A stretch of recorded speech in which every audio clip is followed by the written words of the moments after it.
مصیبت ایک عطیہ خداوندی ہے تاکہ انسان پوری زندگی کا مشاہدہ کر لے۔ انسان کو ہمیشہ یہ یاد رکھنا چاہیے کہ نیک عمل کبھی ضائع نہیں ہوتا ہے۔ مومن ریشم کی طرح نرم اور فولاد کی طرح سخت ہوتا ہے۔ اپنے 3 راز کسی کو مت بتانا، فائدے میں رہو گے۔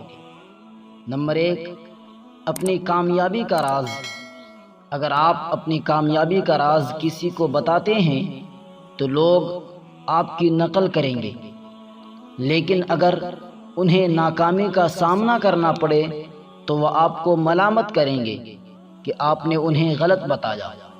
اس لیے اپنی کامیابی کا راز کسی کو مت بتانا، کیونکہ اس کا اطلاق ہر کسی پر نہیں ہوتا۔ نمبر 2، اپنے مسائل۔ اپنے مسائل کسی کو بتانے سے ہم وقتی طور پر اچھا محسوس کرتے ہیں، لیکن زیادہ تر لوگ آپ کے مسائل حل کرنے کی بجائے آپ کے لیے مزید مسائل پیدا کرتے ہیں۔ در حقیقت 20% لوگ آپ کی بالکل فکر نہیں کرتے۔ 70% لوگ آپ کے مسائل سن کر خوش ہو جاتے ہیں، اور صرف 10% لوگ آپ کی واقعی فکر کرتے ہیں۔ اس لیے اپنے مسائل کسی کو بتانے سے پہلے کئی مرتبہ سوچ لیا کریں۔ نمبر 3، اپنے خواب اور مستقبل کے منصوبے۔ اگر آپ اپنی زندگی میں کچھ مقاصد اور خواب رکھتے ہیں تو بہتر یہی ہے کہ آپ اس بارے میں کسی کو نہ بتائیں۔ دل ایک ایسی چیز ہے جو ہر امیر کے پہلو میں نہیں ہوتا۔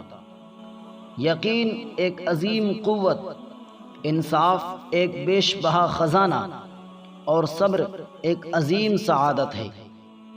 جو شخص اپنی عظمت کے گیت گائے وہ کبھی عظیم نہیں بن سکتا۔ دل کی فطرت ہی ایسی ہے کہ محبت سے رام ہو سکتا ہے، مخالفت اور عداوت سے نہیں۔ علم کی جستجو جس رنگ میں بھی کی جائے عبادت ہی کی ایک شکل ہے۔ غلامی بہت بڑی لعنت ہے اور محکومی بھی۔ مسلمان کی حقیقی اساس توحید اور ختم نبوت کے عقیدے پر ہے۔ کام میری نگاہ میں ایسا ہی مقدس ہے جیسے عبادت۔ زندگی موت کی ابتدا ہے اور موت زندگی کا آغاز۔